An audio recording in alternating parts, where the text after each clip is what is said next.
এতিয়া দৰ্শকসকল যেহেতু পোহৰ কাম কাইনাই কাৰণে অসুবিধা হৈছে বাৰু যিয়ে নহওক এটা আপোনালোকৰ কাৰণে কবিতা লিখিছোঁ কবিতাটো আবৃত্তি কৰি দিব বিচাৰিছোঁ এটা আছিল বহুত এটা হেৰি শিশু গীত এটা আছিলে বহুত জনপ্ৰিয় আছিল নাৰবাত পাভ মাছ আৰু এটা কাছ 12 টকাত কিনি আনি কিয় বাৰু নাচ সেইটোকে মই নতুন ৰূপত বনাইছোঁ নাৰবাত পাভ মাছ আৰু এটা কাছ এমেজনত কিনি আনি ফ্লিপকাৰ্টত বেচ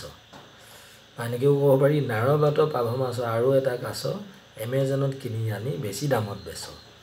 তাৰপিছতে আৰু এটা আছিলে আপোনাৰ বগাকৈ বগলী বহলাই বলিছে এইটো নহয় এইটো আছিল আপোনাৰ পাৰ চৰাই উৰি গৈ পালে নদীৰ পাৰ ঘৰৰ মুধত পৰি থাকিল গোটেই শুকুৰবাৰ এইটো নতুনকৈ বনাইছোঁ বিউটিজনী পলাই গৈ পালে ডিম্বেশ্বৰৰ ঘৰ গোটেই ৰাতি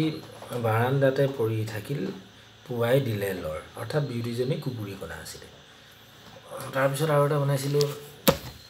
বগাকৈ বগলী বহলাই বলিছে বলুকাত বিয়লি বেলা